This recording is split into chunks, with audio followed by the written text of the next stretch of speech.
하겠습니다. 영국의 대문호인 섹스피어가 쓴 희곡 중에 로미오와 줄리엣이라고 하는 그런 작품이 있습니다. 여러분들도 로미오와 줄리엣에 대한 이야기를 많이 들으셨을 것입니다. 이 작품은 로미오와 줄리엣의 애틋한 사랑의 이야기처럼 우리가 생각할 수도 있습니다. 그러나 사실은 못다 이룬 사랑을 다루는 비극적인 이야기입니다. 그렇다면 이 두 사람이 왜 사랑을 이루지 못하고 비극적인 최후를 맞게 되었을까? 그것은 두 집안이 서로 원수처럼 지내는 사이였기 때문입니다. 여러분, 대를 이어서 서로 싸우고 서로 원수처럼 지내는 사이가 된다면 어떨까요? 그 결과는 엄청난 고통과 또 다른 비극이 계속해서 대를 이어서 이어지게 된다 하는 것입니다. 이 엄청난 고통과 또 다른 비극이 계속해서 대를 이어서 이어지는 가문이 있다면 그게 행복한 가문이 될 수가 없는 것이죠. 그래서 우리의 인생에는 화해라고 하는 것이 필요합니다.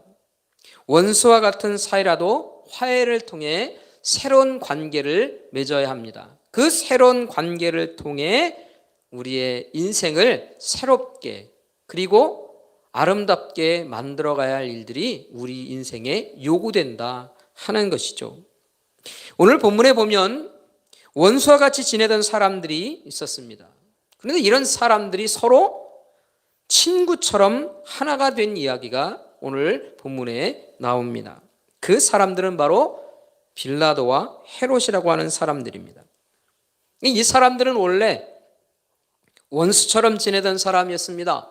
서로 대립하고 서로 갈등하고 서로 경쟁하던 그런 사람들입니다. 무엇을 가지고 이 사람들이 이렇게 경쟁하고 대립했는가? 그것은 바로 유대 땅, 이 유대 땅을 두고 서로 경쟁하고 대립한 겁니다. 유대에 대한 통치를 두고 서로 대립합니다. 그리고 원수처럼 지냅니다. 빌라도는 누군가? 바로 로마가 점령한 이 유대 땅의 황제를 대신해서 주둔하고 있는 유대의 총독이었습니다. 헤롯은 자기 아버지 헤롯 대왕이 이 유대의 굉장히 넓은 영토를 다스리고 있었는데 그가 죽은 이후에 이 아들들에게 지역을 나눠줬습니다. 그런데 이 헤롯은 유대 지역을 관할하는 그런 왕으로 세워졌어요. 그러니까 동일한 유대 땅을 두고 특별히 이 오늘 본문에 보면 이 헤롯은 갈릴리 지역을 더 통치하는 왕으로 그렇게 표현됩니다. 그러니까 서로 같은 지역을 관할하는 그런 사람들로 세워져 있어요. 좋을 때는 좋지만 문제가 생기면 서로 갈등을 일으키고 다투는 사이가 되는 겁니다. 서로 정치적인 대립으로 원수처럼 지내던 그런 사람들이다 하는 것이죠. 그런데 이 사람들이 친구처럼 되었다. 12절 말씀에 보면 이렇습니다. 헤롯과 빌라도가 전에는 원수였으나 당일에는 서로 친구가 되니라 이렇게 표현하고 있습니다. 여러분, 이들이 하나가 된 이유는 무엇인가? 바로 예수님 때문이에요. 예수님을 사이에 두고 서로 친구와 같은 모습, 친구와 같은 태도를 가지게 되었다 하는 것입니다. 여러분, 친구가 된다는 게 뭘까요? 어떻게 하는 것이 친구가 되는 것입니까? 여러분, 친구가 된다는 것은요, 같은 생각을 가지고 같은 태도를 보이는 사람들, 물론 우리가 일반적으로 친구라고 생각할 때는 나이가 같은 사람들 그렇게 말할 수 있죠. 그런데 여러분, 정치인들에게 서로 친구가 된다 하는 것은 다른 의미를 가지고 있습니다. 정치인들은요, 서로가 공통점을 가지고 행동할 때 그들은 정치적인 친구가 되고 동료가 됩니다. 그래서 이 헤롯과 빌라도는요, 예수님을 사이에 두고 서로 공통된 생각, 동일한 생각, 그리고 비슷한 태도를 가지고 있던 사람들이다 하는 것이에요. 그렇다면 이들이 어떤 공통된 생각을 가지고 있었을까? 그것은 바로 예수님에 대한 생각입니다. 예수님께 어떤 생각? 바로 죄가 없다라고 하는 생각이에요. 여러분, 대제사장들이 보낸 사람들이 예수님을 잡아서 먼저 빌라도에게로 끌고 왔습니다. 그리고 예수님을 빌라도에게 고발합니다. 뭐라고 고발하는가? 이 예수라는 사람이 사람들에게 세금을 내지 말라 이렇게 말했다고 하는 것입니다. 그리고 자신이 왕이라고 이렇게 주장하고 다닌다는 거예요. 뿐만 아니라 이런 터무니없는 말로 사람들을 선동하기까지 하고 있다. 그렇게 고발하는 것이죠. 여러분, 이 죄목은요, 사실 빌라도가 듣기에는요, 아주 심각한 고발인 것입니다. 이 심각하게 받아야 될 문제인 거예요. 왜냐하면 이 빌라도는 지금 현재 총독으로 이곳에 와 있습니다. 왜 와 있습니까? 무엇을 위해서 그렇습니까? 바로 황제를 위해서 이곳에 총독으로 내려온 거예요. 황제를 대신해서 이 지역을 통치하러 온 사람, 그 사람이 빌라도입니다. 그런데 여러분, 황제에게 내는 세금 바치지 말라. 그러면 어떻게 됩니까? 자신을 왕이라고 그렇게 사람들을 현혹해서 세력을 만들게 되면 어떻게 됩니까? 하나같이 이것은 황제에게 대해서 대항하는 일이 되는 것입니다. 그래서 이 고발하는 내용은 사실 빌라도에게는 아주 심각한 문제예요. 그런데요, 빌라도는 이 사람들의 고발하는 죄목에 대해서 별로 동일한 생각을 하지 않습니다. 예수님이 죄가 있는 것이 아니라 없다, 이렇게 판결을 하는 거예요. 왜 그럴까요? 왜 예수님에게 그런 죄가 없다고 말할 수 있겠느냐는 것이, 여러분, 반역을 저지른다 하는 것은요, 이 사람이 반역을 저지를 때는 말로만 반역을 하는 것은 별 의미가 없어요. 여러분, 황제에 반역하려고 하는 사람, 정말로 그래서 심각한 문제를 일으키려고 하는 사람들은요, 사실은 세력을 모으는 사람, 그 세력을 모으는 것뿐만 아니라 그게 뭘 준비해야 됩니까? 무력을 준비해야 되는 거예요. 여러분, 사람들을 선동하고 사람들을 모아서 칼이나 무기로 무장한 군사들을 준비해야죠. 그렇게 되면 심각한 문제가 되는 것입니다. 그런데 여러분, 아무런 무력도 준비하지 않아요. 그냥 무슨 말을 했다고 하는데 그 말도 사실은 자신들이 보기에는요, 이성적으로 판단하기에 이 별 특별하지가 않은 거예요. 큰 죄인이라고 말할 게 없는 거예요. 여러분, 사실 이 빌라도가 로마 황제를 대신해서 총독으로 와 있습니다. 그에게는 뭐가 있습니까? 로마의 군대가 그에게 있어요. 여러분, 로마의 군대는 당시 세계 최강의 군대입니다. 그런데 그 세계 최강의 군대를 거느리고 있는 로마 총독입니다. 그런 그 로마 총독이 말만 앞세우고 말만 하고 있고 아무런 위협도 느낄 수 없는 군사력도 갖지 않은 그 사람에게 다른 사람들이 와서 이게 반역을 이끄는 사람이다 이렇게 말하니 이게 별로 위협이 느껴지지 않는 거예요. 죄인처럼 여겨지지도 않습니다.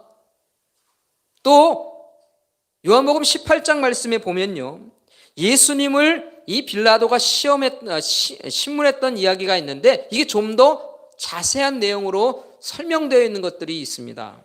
요한복음 18장 36절 말씀은요, 이렇게 기록하고 있어요. 예수님께서 빌라도의 실문에 대해서 얘기하시는 거예요. 대답하시는 거예요. 36절에 이렇습니다. 예수께서 대답하시되 내 나라는 이 세상에 속한 것이 아니니라. 만일 내 나라가 이 세상에 속한 것이었더라면 내 종들이 싸워 나로 유대인들에게 넘겨지지 않게 하였으리라. 이제 내 나라는 여기에 속한 것이 아니니라. 예수님께서 지금 왕이라고 얘기하고 있는데 이 예수님이 다스리시는 이 나라라고 하는 곳은 어떤 것인가? 이곳에, 이 유대 땅에 속한 것이 아니라는 것입니다. 다시 말하면 사실은 빌라도와는요 아무 관계가 없다는 거예요. 로마 제국, 로마 황제와 무력으로 충돌할 일이 없습니다. 그래서 빌라도는요 이 예수님이 말씀하시는 것에 대해서 뭐 죄로 얘기할 수 있는 게 없다는 거예요. 이 사람들은 심각하게 고발하지만 실제로 예수님이 어떤 죄가 있다 이렇게 말할 수 있는 게 없는 거예요. 죄를 찾을 수 없다. 그 생각이 빌라도의 생각입니다. 헤롯도 사실은 마찬가지입니다. 오늘 본문 10절과 11절 말씀에 보면 이렇습니다. 대제사장들과 서기관들이 서서 힘써 고발하더라. 헤롯이 그 군인들과 함께 예수를 업신여기며 희롱하고 빛난 옷을 입혀 빌라도에게 도로 보내니 이렇게 기록하고 있어요. 여러분, 대제사장과 서기관들이요 예수님을 아주 힘써서 고발합니다. 뭐라고 고발했을까요? 사실 잘 알 수가 없어요. 본문에는 기록하고 있지 않으니까. 그런데 여러분, 이 헤롯의 반응을 한번 보면요 이게 무슨 상황인가를 알 수 있어요. 여러분, 고발된 그 죄가 아주 심각하고 위중한 죄라고 하면 이 헤롯은 어떻게 해야 됩니까? 무엇인가 처벌하기 위해서요 심각하게 고민하고 뭔가 그것에 대해서 이 죄에 합당한 벌을 내리기 위해 애써야 합니다. 그런데요 이 헤롯이 하는 일이 뭡니까? 예수님을요 업신여깁니다. 희롱합니다. 여러분, 업신여기고 희롱하는 건 누구한테 하는 겁니까? 아주 별 볼 일 없는 사람에게, 나보다 약한 사람에게, 내 힘과 대항할 수 없는 사람에게 하는 거예요. 그리고 빛나는 옷을 입혀서 빌라도에게 도로 보냅니다. 이 뭘 의미하는 겁니까? 이게 무엇을 의미하는가? 바로 심각한 죄인이 아니다는 거예요. 특별히 자신들에게 위협될 수 있는 그런 죄를 범하는 사람이 아니라는 거예요. 이 빌라도와 헤롯은요 똑같이 예수님께 대해서 죄인이라고 생각하지 않습니다. 그래서 더 이상 예수님과 얽히고 싶지 않아요. 그래서 둘이 똑같은 의견을 가지고 똑같이 행동하는 거예요. 빌라도는 헤롯에게 예수님을 떠넘깁니다. 헤롯은 예수님을 빌라도에게 떠넘겨요. 서로 주거니 받거니 합니다. 마치 친구처럼 서로 장단을 맞추고 있는 거예요. 똑같이 행동하고요. 똑같이 생각합니다. 그래서 누가가 오늘 본문에서 서로 원수처럼 지냈던 이 사람들이 친구처럼 행동한다고 그렇게 표현하고 있는 거예요. 이들이 정말로 친구가 되었다라고 하는 말이 아니라 이들이 하는 행동들이 똑같은 거예요. 친구처럼 서로 장단을 맞추고 있습니다.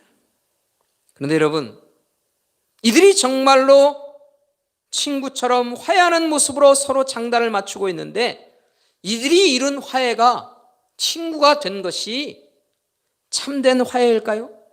서로 손을 잡고 친구처럼 장단을 맞추면서 그렇게 예수님을 대하고 있는 이런 모습들, 이들의 화해하는 모습들이 참된 화해냐 하는 것이 결코 그렇지 않다는 것입니다. 여러분, 이들이 친구처럼 보이며 화해하는 것 같지만 이들의 화해는 참된 화해가 아닙니다. 그 이유가 뭘까요? 첫째는 바로 그들의 화해라고 하는 것은 죄인들의 연합이기 때문에 그렇다 하는 것입니다. 여러분, 죄인들이 서로 마음을 합합니다. 이 마음을 모아서 단합된 힘을 발휘합니다. 여러분, 만약에 이런 죄인들이 단합된 힘을 가지고 연합해서 결국 만들어낼 수 있는 게 뭘까요? 또 다른 죄예요. 또 다른 범죄를 저지를 뿐입니다. 왜 그랬습니까? 그들의 마음 속에는 선한 생각이 없어요. 악한 생각들이 그들에게 있기 때문에 그런 것입니다.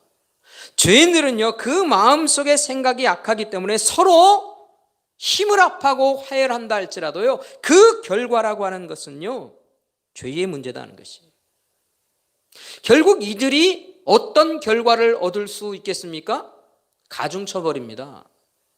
여러분, 범죄를 위해서 단체를 구성해서 힘을 모아서 범죄를 저지르면 그건 가중처벌이 될 뿐이에요. 다른 무엇이 없어요. 그래서 이 죄인들의 화해라고 하는 것은 더 큰 범죄를 일으킬 뿐 하나님 앞에서 선을 이룰 게 없는 거예요.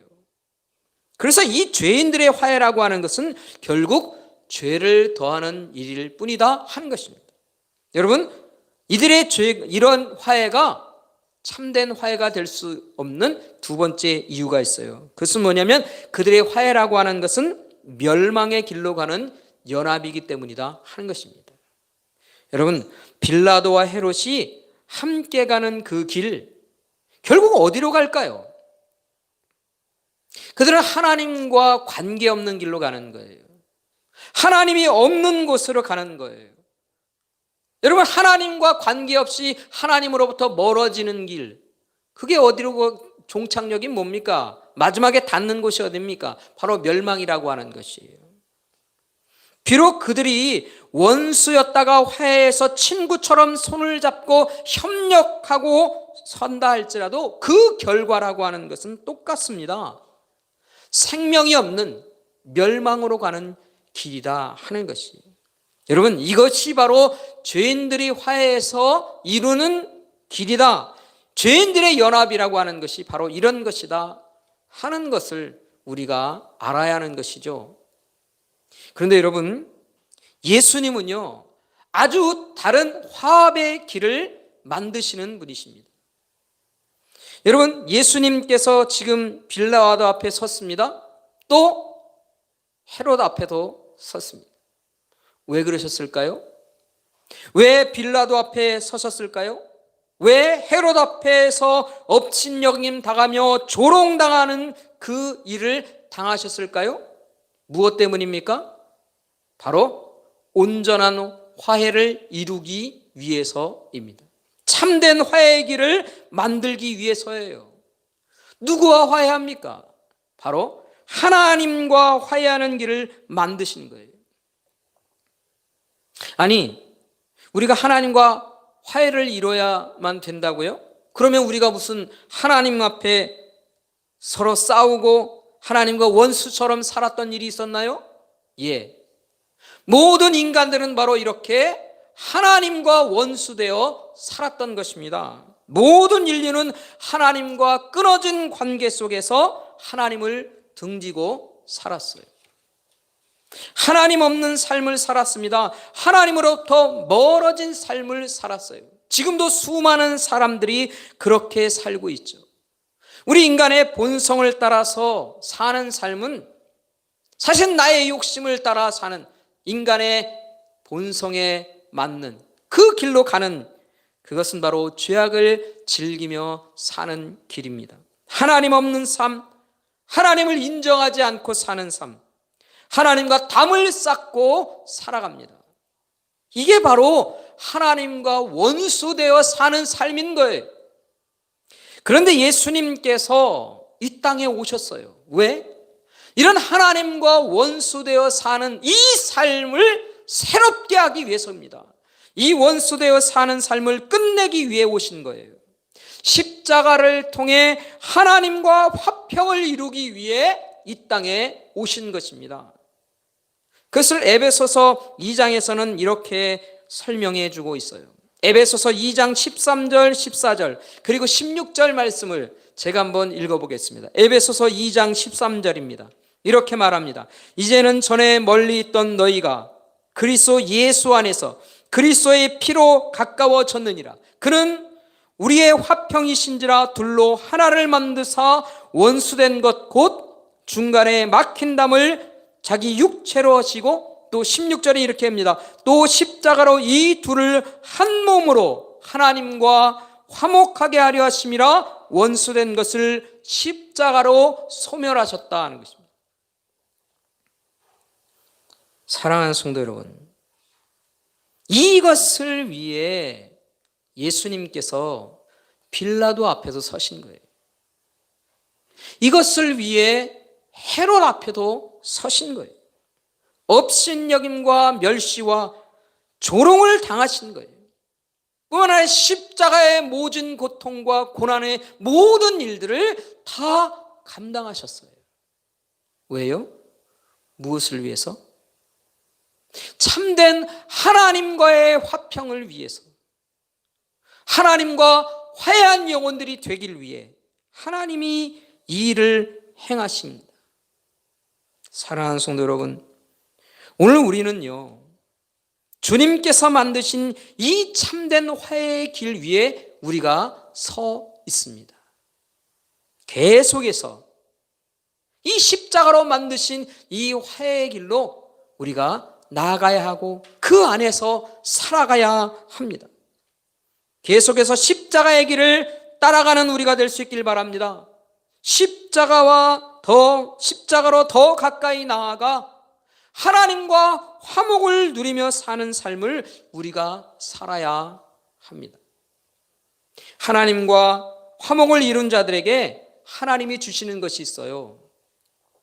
하나님과 화목을 이룬 영혼들은요, 하늘로부터 하나님이 예비하신 놀라운 하늘의 복과 은혜로 우리가 채워지는 겁니다. 그러하기 위해 하나님은 예수 그리스도의 십자가로 그 막힌 담을 뚫으시고 우리의 삶에 그 하늘의 은혜로 우리의 인생을 채우시기 위해 그 막힌 담을 허신 거예요. 화평을 이루어 우리의 삶에 하늘의 평안을 허락하시고 그 막힌 담을 헐어 하나님의 기쁨과 은혜로 채워지는 인생을 이 땅에서 우리가 살도록 하신 거예요. 그게 바로 우리 주님께서 이 땅에 오신 이유입니다. 여러분, 우리가 이 십자가로 이루어진 이 화평과 화해의 길로 늘 살아가야지 않겠습니까? 아직도 하나님과 원수되어 사는 길에 머뭇거려서는 안 됩니다. 머뭇거리고 있는 영혼들은 빨리 하나님의 은혜의 손길인 이 십자가의 은혜로 나와야 합니다. 그 십자가로 인해 하나님은 우리를 화평의 길로 이끄시길 원합니다. 여러분, 계속해서 하나님 앞에 더 가까이 나가기를 다짐하는 우리가 되길 간절히 소원합니다. 하나님과 더 깊어진 친밀함을 이루는 생활에 우리가 힘써야 해요. 우리가 화평을 이루었다면 그 화평을 이룬 그곳에서만 머물지 않고 더 친밀함으로 주님 앞에 나갈 수 있도록 내 마음을 열어야 해요. 늘 하나님과 대화하기를 즐겨야 합니다. 하나님의 그 음성을 듣기 위해 내가 애써야 합니다. 노력해야 합니다. 하나님과 더 친밀한 관계로 나아가기 위해 내 삶을 하나님 앞에 드리며 하나님의 말씀으로 내 삶을 바꿔가는 일들이 필요한 것입니다. 특별히 우리가 했어야 할 것이 있어요. 하나님과 화목해 되었다면 우리가 하나님의 마음을 담기 위해 애써야 합니다. 우리의 마음에 하나님의 마음을 닮은 모습이 있어야 해요. 내 마음이 하나님의 마음으로 채워지기 위해 우리는 노력해야 하는 것입니다. 사랑하는 성도 여러분, 지금도 여러분은 누군가와 화목을 이루기 위해 애쓰며 살고 있을 것입니다. 나는 지금 누구와 화목을 이루며 살고 있을까요? 누구의 손을 굳게 붙잡고 살고 있을까요? 친구의 손을 붙잡고 있습니까? 직장 동료나 내 이웃의 손을 붙잡고 있나요? 배우자의 손을 잡고 있습니까? 연인의 손을 잡고 있습니까? 자녀들의 손, 부모님의 손을 붙잡고 있나요? 예, 너무나 다 귀하고 소중한 손들입니다. 그 손을 우리가 놓치지 않고 살아야 합니다. 그러나 먼저 우리가 잡아야 할 손이 있어요. 그것은 바로 하나님의 손입니다. 무엇보다도 먼저 주님의 손을 붙잡는 우리가 되어야 합니다. 하나님의 손을 잡을 수 있어야 돼요.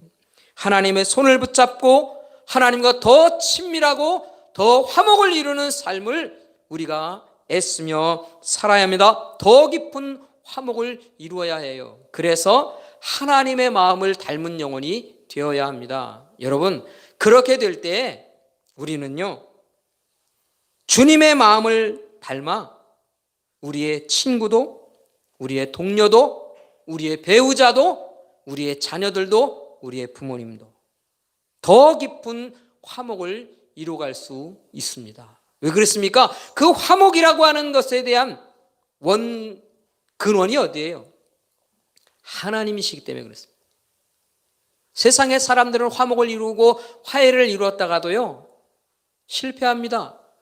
때로는 우리가 빌라도와 헤롯과 같이 자기의 이익을 위해서만 화해하는 사람들도 있어요. 그런 사람들의 삶도 우리에게 때로 나타나기도 합니다. 그게 인간의 화해라고 하는 것이에요. 그런데 때로 그런 화해라고 하는 것이 나의 유익을 위해서 틀어지기도 하고 버려지기도 하고 다툼을 일으키기도 하고 싸우기도 하는 것입니다. 그러나 우리가 하나님께서 주시는 이 화목의 마음, 하나님의 마음을 닮은 화해의 마음을 우리 마음 가운데 품으면 우리가 잡을 수 있는 모든 사람들의 손도 더 풍성하게 잡을 수 있습니다. 사랑하는 성도 여러분, 내 신앙의 연륜이 쌓아갈수록 우리 주님과 더 친밀하고 더 깊은 화목을 이루어갈 수 있기를 간절히 소원합니다.